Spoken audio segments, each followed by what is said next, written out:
ফায়াকুন বইলা আসমানের মতন তোমারে বানাইতে পারতাম। আমি আল্লাহ ইচ্ছা করলে পাহাড়ের মতন তোমারে বানাইতে পারতাম। আমি আল্লাহ তোমারে এমনি বানাই নাই। আমি আল্লাহ নিজের কুদরতি হাত দ্বারা তোমারে বানাইছি রে গোলাম। আমি আল্লাহ তো সুন্দর করে বানানোর কারণ কি জানো? আমি আল্লাহ সব কিছু বানাইছি আমি তোমার জন্য। একমাত্র দুনিয়ার মধ্যে আমি আল্লাহ তোমারে বানাইছি একমাত্র আমি আল্লাহর ইবাদত করার জন্য। আল্লাহ পাক রব্বুল আলামিনের ইবাদত করব কিভাবে করব কার কাছ থেকে শিখব? আল্লাহ পাক রব্বুল আলামিন সেই ব্যবস্থা দিয়ে দিয়েছেন, সেই রাস্তা দেখে দিয়েছেন। আল্লাহ পাক রব্বুল আলামিন আমাদের জন্য যে নবী প্রেরণ করেছেন, আমাদের জন্য শেষ নবী। বর্তমানে দেখেছেন আমরা যদি কেউ নবীজির কথা অনুযায়ী নবীজির পথে চলতে পারে তাহলে সে জান্নাতি, তাই না? বর্তমানে বাংলাদেশের মধ্যে কিছু ফেতনাবাজ আছে যারা কিনা আমার নবীকে নিয়ে কটূক্তি করে, আমার নবীর বিরুদ্ধে এমনকি নিজেকে নবী দাবি করে। দুনিয়ার মুসলমানেরা তোমাদেরকে একটা কথাই বলে দিতে চাই, নবীর পরে নবী নাই। এজন্য আল্লাহ পাক রব্বুল আলামিন আমাদের নবীকে শেষ নবী করে বানাইছেন।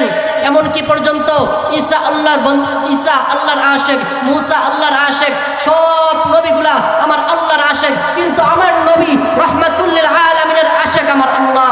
কেন বলেছেন? আমার আল্লাহ পাক রব্বুল আলামিন নবীকে বন্ধু বানাইছেন। আমার নবী শুধু শেষ নবী নয়, এটার দলিল হচ্ছে মা কানা মুহাম্মাদুন আবা আহাদিম মিন রিজালিকুম ওয়ালাকিন রাসূলুল্লাহি ওয়া খাতামান নাবিয়্যিন। আমার নবীর পরে নবী নাই। আল্লাহ পাক রব্বুল আলামিন বলেন, আমার নবী বলেন, দুনিয়ার মধ্যে যখন দেখবা দেওয়াল থাকবে, এই নবুয়তের দেওয়ালের নবীদের যে দেওয়ালটা ছিল এই দেওয়ালের মধ্যে একখানা ইট বাকি ছিল।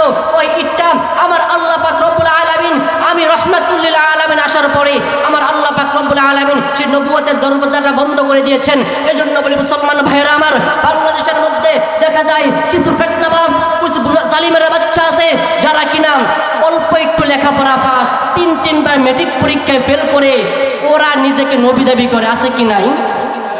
ঠিক তেমনি ভাবে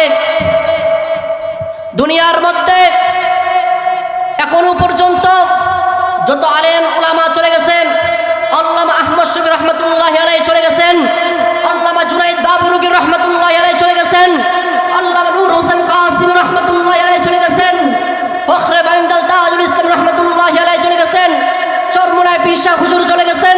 তাদের একটা মনের আকাঙ্ক্ষা ছিল, মনের একটা ইচ্ছা ছিল বাংলার জমিনে কাদিয়ানীদেরকে মুসলিম ঘোষণা করার, কিন্তু দুঃখের আফসোস তারা এই ঘোষণা করাটা শুনতে পারেন নাই। এখন বাংলার জমিনে আল্লামা মুফতি মহিবুল্লাহ কাসিমি হুজুর বেঁচে আছেন, মাহমুদুল হাসান রাহমাতুল্লাহ দামাত বারাকাতুহুম বেঁচে আছেন। ইনশাআল্লাহ আমরা সরকারের কাছে কিছুদিন আগে বাংলাদেশের ওই সোহরাদি উদ্যানে যে সমাবেশ হয়েছিল, আবারও সেই ডাক হবে, আবারও সেই সমাবেশ হবে ইনশাআল্লাহ। বর্তমান সরকারের কাছে একটাই আবেদন জানাবো, এই বাংলাদেশের মধ্যে যেন কাদিয়ানীদেরকে অমুসলিম ঘোষণা করা হয়। এবং আমরা কখন দুর্বল হয়ে যাই নাই। এই বাংলাদেশ কোরআন হাদিসের দেশ, এই বাংলাদেশ আলেম ওলামাদের দেশ, এই বাংলাদেশ মুফতি ফখরুল ইসলামের দেশ, এই বাংলাদেশ তাজুল ইসলাম রহমতুল্লাহ আলাইহির দেশ। আমার সোনার বাংলাদেশে 90% মুসলমানের মধ্যে, দেশের মধ্যে যখন পর্যন্ত কোন হিন্দু, কোন মুরতাদ, কোন কাফেররা আমার নবীর বিরুদ্ধে কথা বলবে, মায়ের বিরুদ্ধে কথা বলে কিছু বলি নাই, বাবার বিরুদ্ধে কথা বলে কিছু বলি নাই, ভাইয়ের বিরুদ্ধে কথা বলে কিছু বলি নাই, আত্মীয় স্বজন বিরুদ্ধে কিছু কথা বলে কিছু বলি নাই, কিন্তু খবরদার আমার নবীর বিরুদ্ধে একটা কথা বললে আল্লাহু আকবার বলতে দেরি হবে, মাথার পাগড়ি কোমরে বেঁধে বেলায়েতের শক্তি নিয়ে মাঠে নেমে যাবো ইনশাআল্লাহ। এজন্য বলি ভাইরা আমার, যারা আমার নবীর বিরুদ্ধে কথা বলে, যারা আমার নবীকে শেষ নবী বলে মানতে চায় না, তাদের বিষয়ে একটা কথা বলতে চাই। আমার নবী যদি দোয়া না করতো, আমার নবী যদি মায়ের নবী যদি আজকে দোয়া না করতো, আজকে তোমরা এই পর্যায়ে থাকতে পারতা না। ও আমার যুবক ভাইয়েরা, মায়ের নবী রাহমাতুল লিল আলামিন, কুল কায়নাতের সরদার নবী, দু জাহানের সরদার মায়ার নবী রাহমাতুল লিল আলামিন যদি দোয়া না করতো, আজকে হয়তো এই দুনিয়া থাকতো না, আজকে হয়তো এই সমাজ থাকতো না, আজকে হয়তো এই পৃথিবী থাকতো না। মায়ার নবী রহমাতুল্লিল আলামিন এরকম একটা মায়ার নবী। মায়ার নবী কেমন মায়ার নবী? মায়ার নবী একদিন জান্নাতুল বাকির পাশ দিয়ে হাঁটিয়া হাঁটিয়া যাইতেছেন, হঠাৎ করে দেখতেছেন কবরের মধ্যে আযাব হইতেছে। কবরের আযাব শুনিয়া মায়ার নবী রাহমাতুল্লিল আলামিন ডাক দিয়া কই, ও সাহাবায়ে কেরাম, ওই কবরের মধ্যে কার আযাব হয়? সাহাবায়ে কেরাম বলতেছেন, ও নবী, এটা তো একটা যুবকের কবর, কিছুদিন আগে মারা গেছে একটা যুবক, এই যুবকের কবর। মায়ার নবী রাহমাতুল্লিল আলামিন সঙ্গে সঙ্গে হাত উঠাই দিয়েছেন, ও আল্লাহ, এই যুবকের কবরের আযাব তুমি মাফ করে দাও। মায়ার নবী রাহমাতুল্লিল আলামিনের দোয়া কবুল হয় না, কারণটা কি? আমার আল্লাহ পাক রব্বুল আলামিনের কাছে দোয়া করেছে মায়ার নবী, দোয়া কবুল হয় না, কারণ কি? মায়ার নবী দোয়া করলেন যে দোয়া আল্লাহ কখনো ফিরায় না, সেই দোয়া কখনো হয় না। মায়ার নবী রাহমাতুল্লিল আলামিন কান্না করতেছেন, ওগো মালিক, আমি কোনো গুনাহ করেছি নাকি? আমি কি দ্বারা কোনো ভুল হয়েছে নাকি? ও আল্লাহ, যে তুমি আমার দোয়া কবুল করতেছো না। মায়ার নবী রাহমাতুল্লিল আলামিনের দোয়া করার সময় হঠাৎ করে আল্লাহ পাক রব্বুল আলামিন মায়ার নবীকে জানাইয়া দিলেন, ওগো নবী, ওই বান্দা তার মায়ের সাথে বেয়াদবি করেছে, তার মা কি অনেক অত্যাচার করেছে গো আল্লাহ, যতক্ষণ পর্যন্ত না তার মা তাকে মাফ না করবে, আমি আল্লাহ তাকে মাফ করতে পারবো না। এবার মায়ের নবী রাহমাতুল্লিল আলামিন ওই যুবকের মাকে সালাম জানাইলেন। যুবকের মা ওই মায়ের নবী রাহমাতুল্লিল আলামিনের সালাম পাইয়া হাজির হইয়া গেছে। মায়ের নবী রাহমাতুল্লিল আলামিন কোন কানাতেন সরদার নবী দো জাহানের সরদার মায়ের নবী রাহমাতুল্লিল আলামিন তখন মাকে ডাক দিয়ে বলতেছে, ও মা, আপনি আপনার সন্তানকে মাফ করে দেন। ও মা, আপনি আপনার সন্তানকে মাফ করে দেন। ও মা, আপনি আপনার সন্তানকে যদি মাফ না করেন, আপনার সন্তানকে আল্লাহ মাফ করবে না। এবার মা ডাক দিয়ে বলতেছে, কান্না করতেছে আর বলতেছে, ও নবী আমার যখন বয়স কম, আমার সন্তানটা আমার ছোটবেলা থাকতে তার মা বাবা মারা গেছে। ও নবী, আমি তাকে মাফ করতে পারবো না, কারণ কি জানেননি? আমি তাকে মাফ করতে পারবো না কারণ ওই সন্তানকে আমি ছোটবেলা থেকে অনেক সুন্দর করে মানুষ করেছি। আমার যৌবনের কোনো কম ছিল না, আমি কম সৌন্দর্যের অধিকারী ছিলাম না। ও মায়ার নবী, এই সন্তানের জন্য আমি দ্বিতীয় বিবাহ করি নাই। ও মায়ার নবী, এই সন্তানের জন্য আমার জীবন যৌবন সব হারাইলাম। মানুষের বাড়িতে কাজ করে করে সন্তানকে খাওয়াইতাম, এত সুন্দর করে খাওয়াইয়া লালন পালন করিয়া আমি এই সন্তানটাকে বড় করলাম, লালন পালন করলাম। ও মায়ার নবী, যখন তার বিবাহের বয়স হইয়া গেল, আমি তাকে বিবাহ দিলাম। বিবাহ দেওয়ার পর সুন্দরভাবে দিন কাটতেছিল। হঠাৎ করে মায়ের নবী গো